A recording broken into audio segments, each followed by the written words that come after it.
이스라엘 사람들에게 그들이 늘 자주 사용하면서도 여전히 신비스러운 단어 한마디로 정의하기는 어려우면서도 세상에서 가장 소중한 말이 무엇인가라고 묻는다고 한다면 그들은 만장일치로 이렇게 얘기할 것입니다. 샬롬이라고 얘기할 것입니다. 물론 이 단어의 가장 간결한 사전적 의미는 샬롬은 평화라는 얘기겠죠. 그러나 히브리 학자들은 예외 없이 이 단어를 평화 이상으로 보다 심오하게 보다 광범위한 의미를 담고 있다라고 얘기합니다.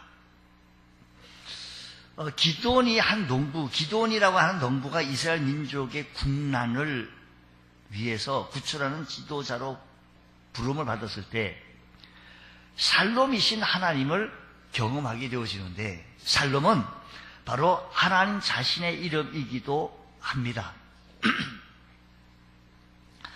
그래서 사사기 6장 24절 말씀에 보면 기드온이 여호와를 위하여 거기서 제단을 쌓고 그것을 뭐라고 얘기하는 거 아니? 여호와 샬롬이라고 얘기합니다. 우리가 스크린을 너무 의지하다 보니까 그냥 전혀 6장 24절 지금 성경 6장을 이렇게 펴놓으시면 좀 은혜가 좀 많이 될 것 같아요. 기드온이 여호와를 위하여 거기서 제단을 쌓고 그것을 뭐라고요? 여호와 샬롬이라 하였더라. 그것이 오늘까지 아비에스 사람에게 속한 오브라에 있더라고 했습니다. 기드온은 그가 하나님을 만나 지도자로 부르심을 받은 그곳에 제단을 쌓고 그것을 여호와 샬롬, 평화이신 하나님이라고 부르게 됐는데, 그가 샬롬이신 하나님을 만나게 되었을 때 불렀던 고백입니다. 여러분, 농부 기드온은 진정한 샬롬이신 하나님을 경험하는 순간 그들의 인생은 좀 달라졌습니다. 저와 여러분의 인생에도 이런 샬롬이 필요하지 않습니까? 우리들의 삶의 장에도 이런 샬롬이 필요합니다. 순간순간마다 분노가 일어나고 순간순간마다 미를 밀려다치오는 이 분노 속에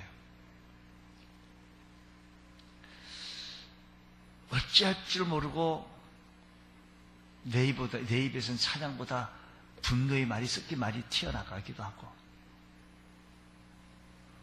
그렇다면 우리는 농부 기드온이 살았던 시대 상황을 관찰하면서 이 시대에 우리에게 필요한 하나님의 샬롬을 한번 기대해 보겠습니다. 본문 배경을 형성하고 있는 규절이 우리는 11절로부터 16절까지만 읽었지만 6장 전체를 배경으로 한번 본다고 한다면 제일 첫 번째 1절이 그 이제 사건 전환해서 5장에서 6장으로 전환해서 해주는 말씀이 귀중한 말씀이겠죠.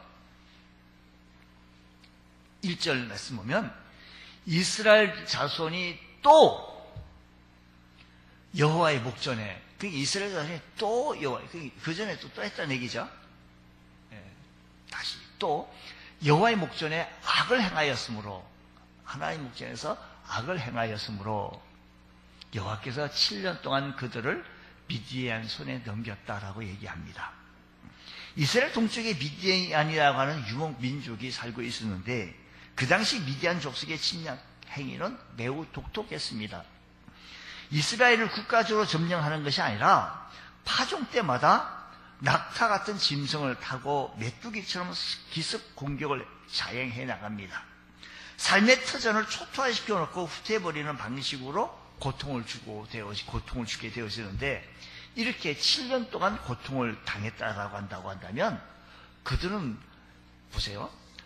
1년 동안 잘 피땀 흘려가지고 갖고 오는 이 농작물을 하룻밤 사이에 싹 메뚜기 때가 지나간 것처럼 그냥 낙타 타고 다 가져가 버리니까 삶의 기초가 무너지는 것만 같았다라는 겁니다. 농작물뿐만 아니라 가축물과 또 여자와 어린 아이들까지도 끌고 가게 되어진 겁니다. 손바닥만한 땅을 개간해서 밀이나 보리, 씨앗씨를 뿌리고 나서 잘 이렇게 해놓으면 미디안 원수들이 어떻게 알았는지 여지없이 공격해 와서 숫대밭을 만들어 놓고 가더라 이야기지요. 어느 집에서 양이나 염소를 키우는 것이 발각되어지면 어째 그러면 용케 그걸 알아가지고 그것을 빼앗아 갑니다. 얼마나 불안하고 초조한 삶을 살고 있었습니까? 하루도 편히 살 수 없는 자그마치 7년 동안 그런 생활을 하고 있는 겁니다. 하루하루가 불안한 삶이 연속이었습니다. 이스라엘 백성들이 이방 민족에게 짓밟히고 말할 수 없는 고통 가운데 사는 이유는 아까 말씀드린 6장 1절 배경 왜 이유가 뭔가 하면 여호와의 어디에서? 목전에서 뭘 행했다? 하나님 앞에서 그냥 악을 행했다. 그 이유가 그거예요. 이스라엘 백성들이 미디안 횡포와 침략에 하루라도 편할 날이 없이 고난당하자 백성들은 너무 힘든 거예요. 정말 힘든 겁니다. 그래서 6절 말씀 보면 그래서 하나님 앞을 찾게 되어지는데 이스라엘이 미디안으로 말미암아 궁핍함이 심하죠. 다 가져가 버리니까 궁핍함을 심해서 이에 이스라엘 자손이 하나님께 어떻게 했다고요? 하나님께 어떻게 했다고요? 그 말이 뭘까요? 예. 어쩜 그리 잘하세요? 예. 그렇게 하나님 앞에 기도하게 되어졌다는 것입니다. 약해질 대로 약해진 다음에 그제서야 하나님을 찾는 것입니다. 왜 그전에는 하나님을 찾지 않았으며 찾아서가 왜 찾지 못했냐? 여러 가지 원인이 있겠지만 하나님을 떠나 우상을 섬기는 동안에 그들의 눈은 하나님을 볼 수가 없고 그들의 귀는 주의 말씀이 들리지가 않고 그들의 입은 기도할 수 없는 기도의 문이 닫혀버리게 되어진 것입니다. 눈과 귀가 입이 다 막혀버린 것입니다. 하나님께 예배 드릴 생각도 기도할 생각도 하나님을 찾을 생각도 못한 것입니다. 이러한 영적 깊은 침체 속에서 무엇 하나 자기 마음대로 주장할 수 없었습니다. 악한 마귀와 사탄의 유혹과 시험에 빠져 그냥 이끌림 받고 살아나가는데 중요한 이유는 그들의 죄값으로 말미암아 7년 동안 미디안 손에 붙였기 때문에 그러므로 오늘 우리가 살아가는 데 있어서 우리가 기도할 수 있다는 것 얼마나 감사한지요. 예배할 수 있다는 것이 얼마나 귀한 축복인지 모르겠습니다. 우리가 기도할 수 있는 기회, 예배할 수 있는 기회 소홀히 여기지 말고 그 기회를 선영할 줄 아는 귀한 거룩한 권속들 되시기를 축복합니다. 우리에게 이런 주어진 환경, 예전에는요 참 예배 드리기 어려운 환경 속에서도 얼마나 예배를 열심히 잘 드렸는지 몰라요. 근데 지금은 좋은 시스템과 이런 스크린과 이런 모든 환경을 놓고도 예배를 소홀히 여기는 우리의 모습을 바라보면 하나님 목전 앞에서 하나님 앞에서 우리 신앙생활 해나갈 때 어찌하는지 한번 살펴보자는 것이죠. 이제 7년이 지난 후 고난의 끝자락에 그들은 하나님을 찾기 시작했고 부르짖기 시작한 겁니다. 실컷 고생하고 고통 중에 거하다 보니 그제서야 하나님의 생각이 나아진 겁니다. 사람들은 자신이 미약해질 때 하나님을 찾는 경향이 있는 것이지요. 뭔가 일이 잘 풀리고 자신이 막 강한 것 같으면 하나님 생각이 좀 잘 안 나요. 그의 모든 사람들이 고마울 때는 참 없는데 고난을 당할 때 그때 하나님 찾습니다. 그래서 C.S. 루이스는 이렇게 말합니다. 고난이란 무엇인가 하니 고난은 하나님의 확성기다라고 얘기합니다. 그렇습니다. 하나님께서 확성기로 사람의 귀에 대고 큰 소리로 말씀하신다는 겁니다. 그것이 고난이라는 겁니다. 이스라엘 백성들은 고난을 당하니까 하나님 향한 눈이 열리게 되어지고 고난을 당하다 보니 그들의 귀가 열려지게 되어지고 옛날에 섬기던 하나님의 생각이 나아지게 되어진 것입니다. 극한 고난을 만나니까 목숨을 다하여 하나님께 간절히 기도하더라 이야기지요. 이렇게 그제서야 깨닫고 그제서야 하나님께 부르시는 이스라엘 백성들 어떻게 보면 심히 괘씸한 생각도 들지만 하나님께서는 그들의 기도를 들어주시고 응답해 주시기 시작합니다. 그래서 하나님이 이스라엘 민족을 위하여 사사를 세웠는데 바로 그것이 응답으로 그가 바로 요아스의 아들 기드온이라는 사람이 사사로 세우게 되어진 겁니다. 사사라는 말은 그 시대에 통치하다 재판하다 그 시대에 재판하는 사람이었고 그리고 평소에는 주로 말씀을 전하고 가르치는 일을 감당했던 사람들이 사사 역할을 감당하다가 전쟁이 일어나면 전 백성들을 진두지휘하는 장수로 바뀌게 되어진 겁니다. 그래서 6장 11절 말씀 보면 이렇게 얘기합니다. 하반절 보니까 쭉 요아스의 아들 기드온이 미디안 사람에게 알지 아니하려 하여 밀을 어디서? 포도주 틀에서 뭐라고요? 타작한 거예요. 그러니까 워낙 미디안 사람들이 그 소리만 알기만 하면 싹 다 뺏어가니까 하나도 안 남기고 다 뺏어가 버리니까 그러니까 숨어 사는 거예요. 포도주 틀에서 모르게. 우리 타작마다 좀 넓은 바람 휙휙 막 부는 데서 타작을 막 해야 되는데 그 포도주 틀에 숨어가지고 밀타작은 바람이 큰 마당이나 넓은 들판에서 그냥 바람 휙휙 부는 데서 하는 것이 맞아요. 그런데 기드온은 그나마 아주 조금 수확한 밀을 빼앗길까봐 미디안 군사들이 무서워서 지금 숨어서 타작을 하고 있는 겁니다. 넓은 마당에서 하지 못하고 지금 숨어서 포도주 틀을 타작하고 있는 겁니다. 기드온은 어찌하든지 미디안 눈에 안 띄게 타작을 하고 조금이라도 식량을 좀 만들어가지고 어찌어찌 좀 살아보려고 하는 그런 삶을 가지고 있었던 겁니다. 그는 지극히 평범한 사람이요 어찌 보면 소심한 사람이기 그지없습니다. 이러한 기드온에게 하나님의 천사가 기드온이 나타나는 겁니다. 천사가 말하기를 큰 용사여 하나님이 너와 함께 하시도다. 이 얘기 듣고요 기드온이 깜짝 놀라요. 난 지금 겁이 많고 난 두려워서 이렇게 살고 있는데 나보고 큰 용사라고 하니 무슨 소리냐고. 넓은 마당에서 타작하지 못하고 비록 뺏길까봐 비록 비좁은 포도주 틀에서 그냥 이렇게 조심스럽게 가슴을 졸이고 이리저리 눈치를 살피면서 밀을 타작하고 있는데 천사가 나타나서 말하기를 큰 용사여 하니 얼마나 놀랐겠습니까? 여러분 옆 사람하고 한번 이렇게 인사 한번 해보세요. 큰 용사시네요. 근데요 아무도 안 놀래요. 여기 놀라는 얼굴 가지고 있는 사람이 없어요. 큰 용사신 것 같아. 우리 모두는 다 큰 용사신 것 같아. 기드온은 깜짝 놀란 거예요. 이스라엘에는 힘께나 쓰는 젊은이도 있었을 것이고 좋은 가뭄이나 문물을 겸비한 사람도 있었는데 그러나 하나님은 그 많은 사람들 중에 그 사람들 다 제쳐놓고 기드온을 부른 거예요. 6장 15절 말씀 보면 기드온이 뭐라고 대답하는 거니 나의 집은 므낫세 중에 극히 약하고 나는 내 아버지 집에서 가장 작은 자라고.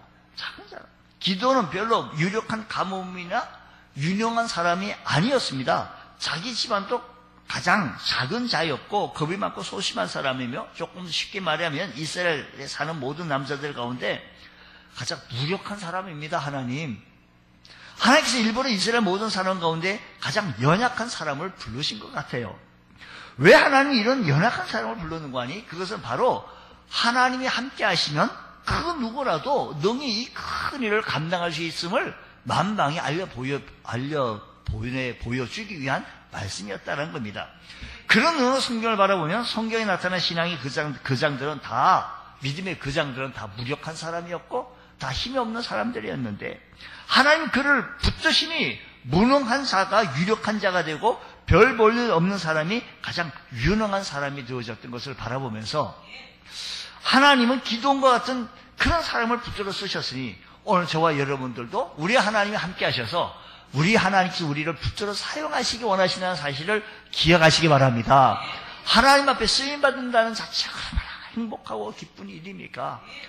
우리 하나님은 그렇게 무력하고 무능한 자들을 들어 쓰셨던 것처럼 우리 하나님 우리를 들어 쓰신다는 사실을 기억하셔서 믿음으로 나갈 수 있는 귀한 은숙의 은혜에 있기를 주의 이름으로 축복합니다. 우리 하나님은 우리의 가능성을 보신다는 것입니다. 하나님은 그 사람의 가능성을 보시고 현재의 상태로만 보신 것이 아니라 미래를 바라보면서요. 사람은 외모를 판단하신 것이 아니라 중심을 보시면서 더구나 전능하신 하나님이 함께 하시면 누구라도 능하게 하신 분이 바로 살아계신 하나님이신 것을 믿으시기 바랍니다. 그래서 한 번도 싸움의 경험이 없는 기드온을 불러서 큰 용사여 라고 보셨고 고기만 잡던 베드로를 우리 하나님께서는 네가 장차 반석이라고, 육정아, 네가 요한의 아들 시몬이 장차 개바라 라고 얘기합니다. 하나님께서 기드온을 부르시니 기드온은 아비의 집에서 제일 작은 자라고 말씀했다고 그러지 않습니까? 또한 아비의 집안도 이스라엘 지파 중에서 제일 약한 가뭄이라고 하면서 하나님 부르심에 대해서 극구사양했던 것이지요. 그러나 하나님은 그와 함께 하실 것을 약속하시면서 내가 너와 함께 하시겠다. 그래서 미디안의 수많은 적군들을 마치 수많은 적군을 한 사람 치듯이 하겠다라고 약속합니다. 16절 말씀 보겠습니다. 여호와께서 그에게 이르시되 내가 반드시 너와 함께 하리니 내가 미디안 사람 치기를 한 사람 치듯 하겠다라는 겁니다. 그러니까 우리의 힘이나 우리의 능력 때문에 하나님 나를 세우신 것이 아닙니다. 사실 저와 여러분 모두가 우리의 능력 가지고 하나님의 쓰임 받는 것이 아니고 우리의 재주나 우리의 달란트, 우리의 잘난 것 보고 우리 하나님이 쓰시는 것이 아니라 능력 받고 재주 많은 사람이 했다고 한다면 아마 하나님이 보이지 않았을 겁니다. 하나님이 생각하지 않을 겁니다.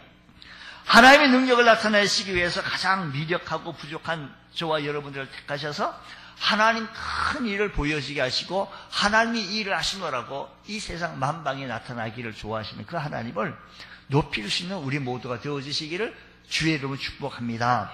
하나님 함께 하시겠다고 굳게 약속해 주셨는데 그럼에도 불구하고 기도는 믿기지가 않았습니다. 그래서 기도는 좀 하나님이 나와 함께 하심을 증표를 좀 보여주세요. 우리도요, 우리가 지금 이 아침 시간에 제가 하나님 우리 함께 하시면, 우리가 미력하고 부족하지만 우리 하나님 함께 하시면 큰일 감당할 수가 있으며 그 큰일 감당해서 하나님의 이름이 나타나기를 원하십니다라고 말씀을 드렸는데 글쎄 그럴까요? 하고 고개를 갸우뚱하신 분이 있을 것 같아서 기도원도 그랬어요. 기도원도.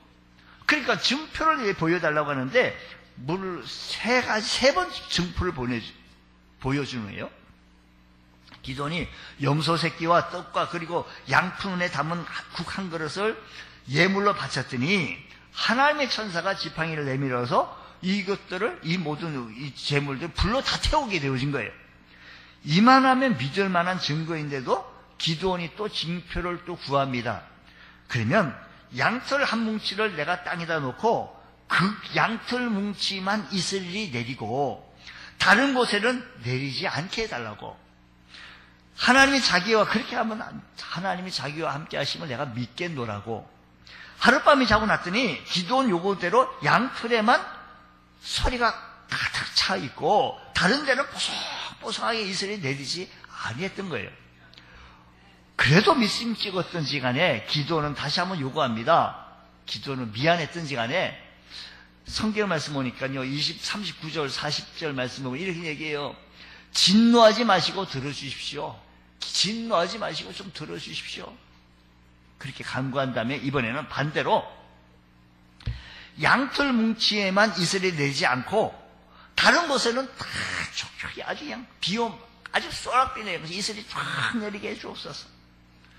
다음날 보니까 그대로 양털 뭉치는 그대로 내리지 않고 다 이스라엘이 내린 거예요.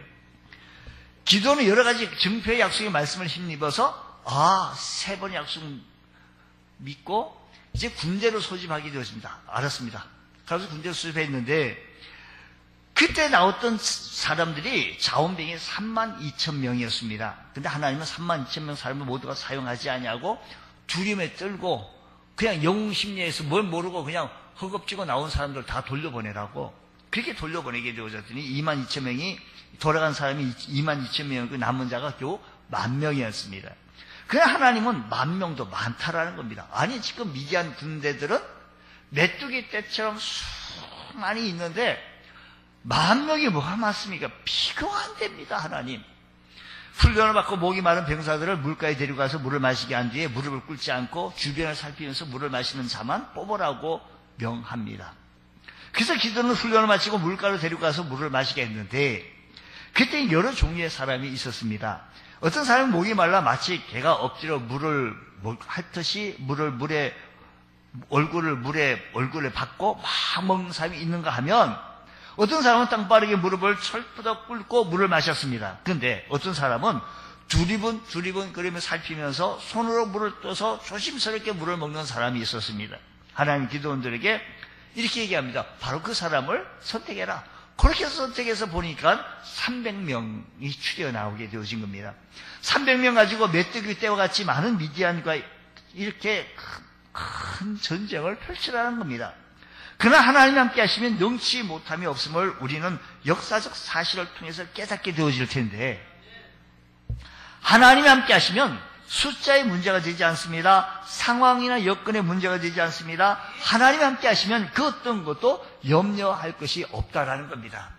오늘도 우리들이 하나님 함께 하신다면 하나님 내 손에 무슨 정표를 좀 이렇게 같이 양털 똑같이 한번 해보실래요? 우리 하나님 우리에게 수많은 증표를 보여줬습니다.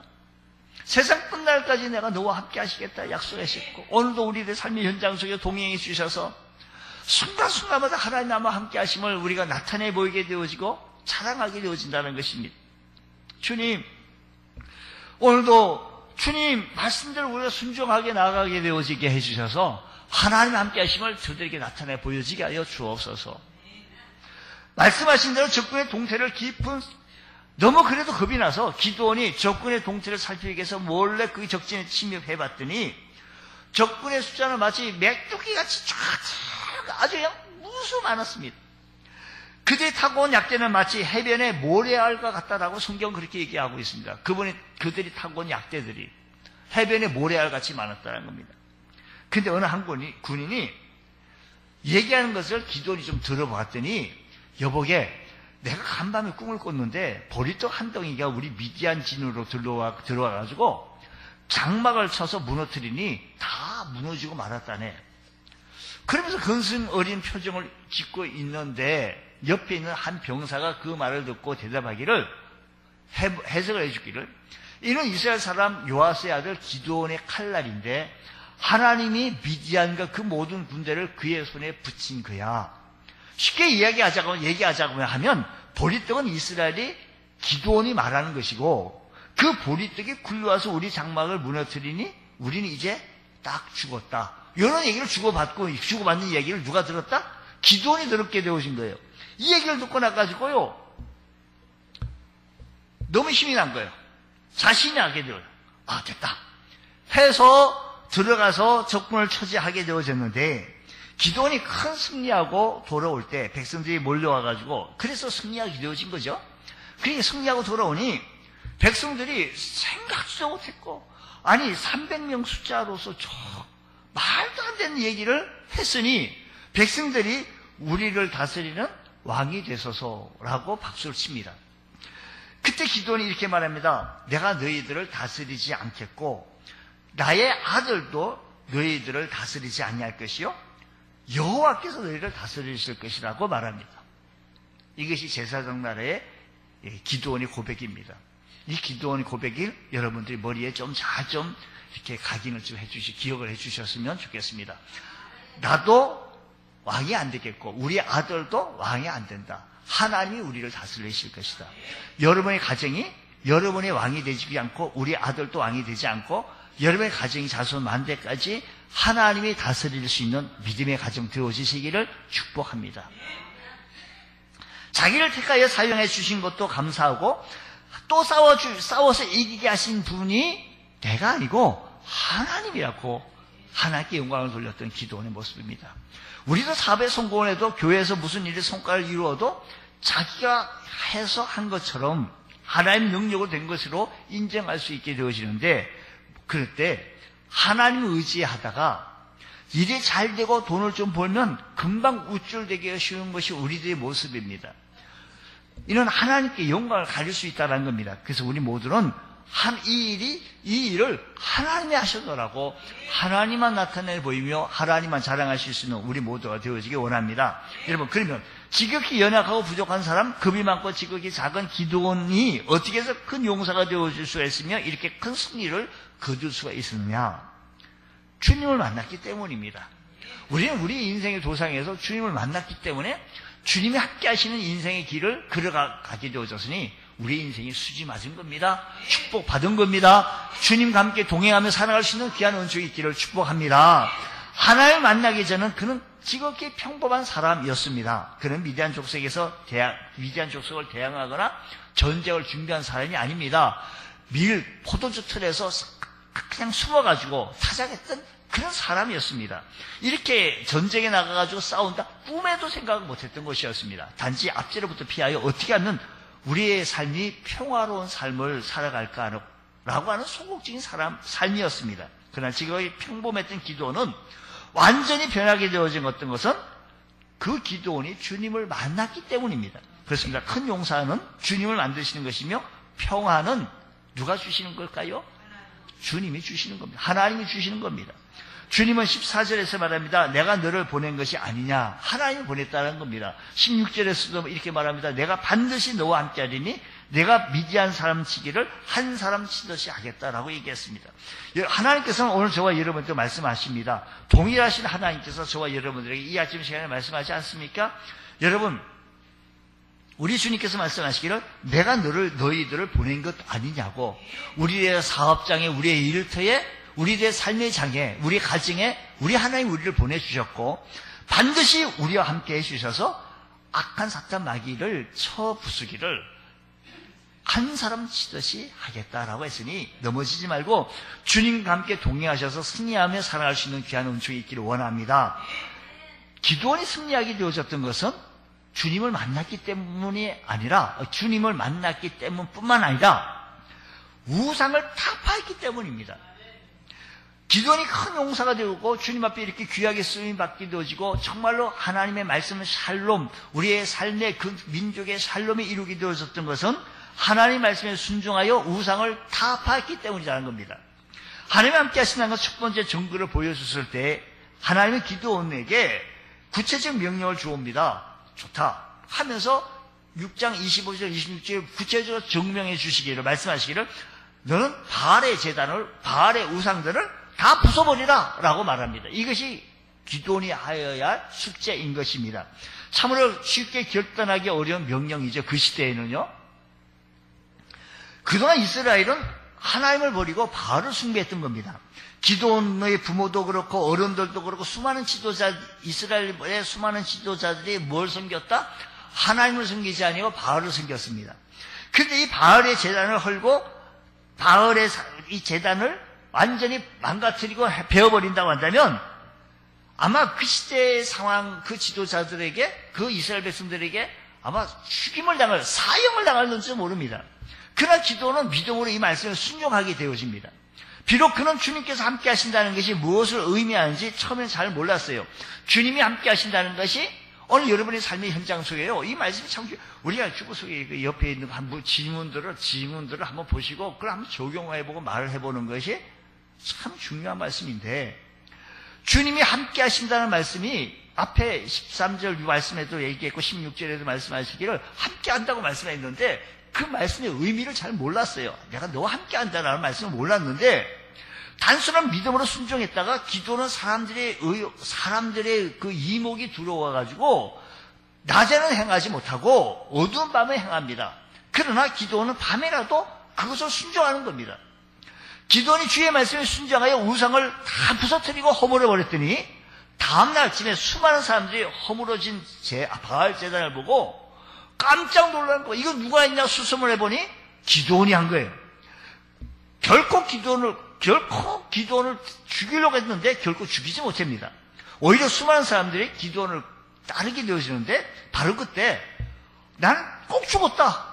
난 이 일을 해가지고 나는 꼭 망했다. 라고 했는데, 하고 순종했는데, 보니까 사람들이 흥분하고 막 하다가 죽이려고 했다가 오히려 여러 바알이라고, 저는 저 사람이 바알하고 직접 싸워 이긴 사람이라고. 오늘 우리들의 삶의 현장 속에서 우리들을 붙잡고 있는 우상들이 많습니다. 우리들이 붙잡고 있는 우상들이요, 자기 자식, 돈, 물질, 재정, 수많은 하나님 비켜. 하나님 잠깐 비켜. 너무 많이 하여야 우리들이 해결할 부분이 더 많습니다. 주님이 이 상황 속에 하나님이 함께 하신다는 사실의 의미를 잘 몰라가지고, 하나님이 함께 하신다는 사실의 의미를 잘 몰라가지고, 이 상황 속에 적용하지 못하고 응용하지 못해가지고 붙잡혀 있더라고요. 주님께서 나와 함께 하신다고 하는 이 의미를 기도는 깨닫게 되어졌는데, 말씀에 순종하고 나아가 봤더니 자기는 죽을 줄 알았는데 죽지 않고요, 자기는 굶어 죽을 줄 알았는데 순종하고 나갔더니, 헌신했더니 굶어 죽지 않고 오히려 더 여러 바알이라고. 오늘 지금 기도원이 살았던 시대와 같은 전쟁, 이 시대는 전쟁을 하거나 중세 시대처럼 우리를 육체적 핍박과 고문을 당하는 그런 시대는 아닙니다. 그러나 우리는 마지막 때에 더 활발히 역사하는 악한 마귀 사탄의 세력과 영적 전쟁을 벌이고 있는 겁니다. 한 사람이라도 더 지옥의 자식을 만들기 위해서 마귀는 사람들의 눈과 귀를 막고 입을 막습니다. 하나님의 말씀에 불순종하기 위해서 수단과 방법을 가리지 아니하고 우리 온갖 모든 걸 다 묶어 놓으려고 합니다. 바로 이런 어려움 속에서 우리는 담대히 하나님 말씀을 선포할 수 있는 믿음의 권속들 되어지기 원합니다. 하나님 이 이런 상황 속에서 하나님의 말씀을 선포하라고 우리는 부르심을 받은 사람들이라는 겁니다. 오늘 여러분, 우리들에게 말씀하시기를 내가 너와 함께 하겠으니 큰 용사요, 큰 용사요. 이 부르심 주의 음성을 기울이고 아직도 모르는 사람들에게 주의 복음을 전하고, 예수가 다해답이라고, 예수로 충분하다고, 예수 한 분만으로 모든 것이 만족하다고, 우리 가정에서 우리 이웃들에게 예수를 전할 수 있는 것, 이것이 바로 주님이 나만 함께 하심을 의미는 몰랐는데 이 사실을 통해서 그는 깨닫게 되어진 겁니다. 복음을 전하고 주께로 인도하라고 하는 이 말씀을 우리에게 깨닫게 해주시고, 우리의 주의 말씀에 순종하고, 여러분 기도는 어쨌든 간에 밤에라도 순종했습니다. 하나님께서 역사하시기 시작했는데 함께 하시는 것을 그제서 깨달은 거예요. 아, 하나님 함께 하시니 저들이 나를 죽이려 하니 못 죽이는구나. 여러분, 오늘 우리들의 삶의 현장 속에서 주님의 함께 하심을 체험하시며, 내가 이렇게 했는데 이렇게 하나님 앞에 변신하고 결단하고 결심하고 나갔더니 세상 사람들 생각할 때 당신 망했다고, 어렵다고, 힘들다고 이렇게 할는지 몰랐지만 하나님이 함께 하시면 우리들의 삶의 현장에서 체험할 수 있는 귀한 은혜가 있기를 주의를 축복합니다. 기도같이 처음에는 부담과 두려움으로 다가왔습니다. 어떻게 저 바알 신상을 다 부수트리냐고, 내가 그 바알 신상을 부수트리면 사람들이 가만히 있겠냐고. 여러분 똑같습니다. 오늘 우리의 순종이 하나님의 말씀을 통해서 제사상도 좀 타파해버리고요, 내 앞을 가로막는 이 하나님 앞에 가로막는 것들을 다 좀 제거해버릴 수 있는 귀한 은혜가 있길 원합니다. 주님께서 여러분들에게 주시는 힘과 은변과 지식을 주신 것, 재정을 주시고 시간을 주신 것, 하나님께서 함께 해주셔서 안 되는 것 같고 어려운 것 같지만 해보십시오. 더 많은 시간을 주실 것이고 더 많은 재정을 주실 것이고 더 많은 은혜를 주실 줄로 믿습니다. 또한 뿐만 아니라 기도원이 큰 용사가 되어졌던 것은, 정말 진정한 샬롬을 이루게 되어졌던 것은 하나님께 단을 쌓았기 때문입니다. 우상을 부서뜨리고 끝나는 것이 아니라 우상을 부서뜨리고 바알을 물러뜨리고 오늘 우리들의 삶의 현장에서 우상들을 다 제거해버리고 하나님을 섬기는데 갈그치는 모든 것, 방해되는 것을 다 제거해놓고 나서 그걸로 끝난 것이 아니라 하나님 앞에 예배드렸다라는 겁니다. 자, 26절 말씀 보면요, 이 26절 말씀이 오늘날 말한다면 예배인데요, 또 이 산성 꼭대기에 내 하나님 여호와를 위하여 규례대로 한 제단을 잡고 그 둘째 숫소를 잡아 내가 찍은 아세라 나무로 번제로 드릴지니라 하시니라 라고 했습니다. 하나님 앞에 예배드렸다는 것입니다. 신앙의 큰 용사로 가는 길에 우리가 가져야 할 것은 주님과의 관계입니다. 하나님과 나와의 관계예요. 하나님의 은혜를 받게 되면, 하나님의 은혜를 많이 받게 되면 받을수록 예배드려야지, 기도해야지, 간절한 마음이, 사모하는 마음이 나는 거예요. 어떻게 해봐야지, 내가 어렵지만, 내가 힘들지만 내가 어찌어찌 한번 해봐야지, 주님 말씀대로 살아봐야지. 주님 앞에, 여러분 우리 세상적인 계산으로 계산기를 두드려가지고 해답이 안 나와요. 예배하는 단을 쌓기 원하시고 기도하는 단을 쌓기 원하면 찬송의 단을 쌓아 나가기만 한다면 우리 하나님께서 너와 함께 하시면, 아, 이게 하나님이 함께 하시는 것이었구나 라는 이야기를 우리 스스로 체험하게 되어진다는 것입니다. 우리가 믿음 생활이라는 것은 뭐 내가 우리 무슨 호구 조사 같을 때 종교가 뭐예요? 기독교.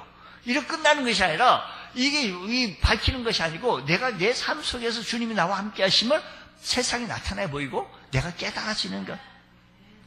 기도는 하나님께 단을 쌓았을 때 기도는 새 이름을 주었는데 바로 그 이름이 여룻바알, 그 뜻은 바알과 직접 싸운다라는 얘기입니다. 기도원이 바알과 직접 싸운다는 이름이 주어진 것인데 얼마나 귀한 이름입니까? 여러분이 악한 사탄 마귀가 직접 싸워서 우리에게 불러주었던 이름이 예수 군사라고, 주의 군사라고, 졸장부에 불과했던 기도원이 우상을 타파하고 제단을 쌓았으니 하나님의 사명을 수행하는 장군이 되어졌던 것입니다. 오늘 우리 주의 나라의 군사 장군 되셔서 큰일을 감당하시며 여러분의 삶의 현장 속에 하나님의 샬롬이 충만케 채워지시기를 축복합니다. 또한 뿐만 아니라 한 가지 이유가 있다고 한다면 여호와의 샬롬을 이루게 되어졌던 것은 하나님의 신이, 하나님의 영이 임하였기 때문입니다. 34절 말씀 보겠습니다. 여호와의 영이 기도원에게 임하시니라고 했습니다. 이것은 기도원이 큰 용사로 등장하는 핵심적인 부분이었는데요. 여호와의 영이 기도원에게 강림한 겁니다. 여호와의 영은 바로 성령을 의미하는 겁니다. 졸장부였던 기도원이 미디안 사람이 무서워서 밀을 마당에서 털지 못하고 포도주 틀에서 다장했던 그 기도원이 큰 용사가 되어지고 그들의 삶의 연장에 여호와 샬롬이라고 할 수 있었던 것은 하나님의 영이 임하였기 때문에. 여러분, 바알 우상을 타파해버린다는 것은요, 내 힘을 갖고는 어렵습니다. 여러분의 삶의 현장 속에서 악한 사탄 마귀를 물리친다는 것은요, 내 힘 갖고 어렵습니다. 주여, 오늘 이 시간에 성령의 충만함을 잊기 원합니다. 주님, 우리가 예수 믿을 때요, 성령이 내 안에 좌정해 주십니다. 오늘 우리 예수 믿을 때 우리 구주 예수 그리스도 내 안에 계십니다. 성령이 내게 임하였습니다. 그러면 성령이 내게 임하였던 우리들이 이제 우리가 해야 할 것은 매일의 삶 속에서 성령 충만함을 원하시고 사모하셔서 성령 충만한 삶을 살아갈 줄 아는 복된 성도 되어주시기 바랍니다. 하나님의 영이 임하실 때 악한 사탄 마귀도 물리치게 되어지고 승리해 나갈 수 있는, 그래서 여러분의 삶의 현장 속에 진정한 샬롬이 임할 줄로 믿습니다. 우리 다시 샬롬. 여러분의 가정에 발음을 잘해야 돼요. 샬롬 뭐 그러면 거예요. 다 같이 샬롬 시작. 샬롬. 여러분의 가정 속에, 여러분의 삶의 현장 속에 진정한 샬롬이 임하시기를 주의 이름으로 축원합니다. 기도합니다. 하나님 아버지, 오늘 이 아침 시간에 하나님 앞에 예배드립니다. 드리진 예배를 주님 축복하여 주시고 하나님 은혜가 충만케 채워지게 하여 주시옵소서. 주님이 나와 함께 하심을 우리 삶 속에서 깨닫게 해주시고 오늘 이 시간에 주님 말씀 의지하고 명령합니다. 나사는 예수 이름 명하니 악한 사탄 마귀는 물러갈지어다. 나사는 예수 이름 명하니 악의 세력은 떠나갈지어다. 우리가 주의 말씀 붙들고 승리해 나갈 수 있는 저희들 되어지게 하여 주시옵소서. 우리 주의 성령께서 역사하여 주실 줄로 믿습니다. 주의 영이 임하게 하시고 성령 충만한 삶을 살아가시도록 우리 주님께서 역사하여 주시옵소서. 믿사하며 예수님 이름으로 기도드리옵나이다. 아멘.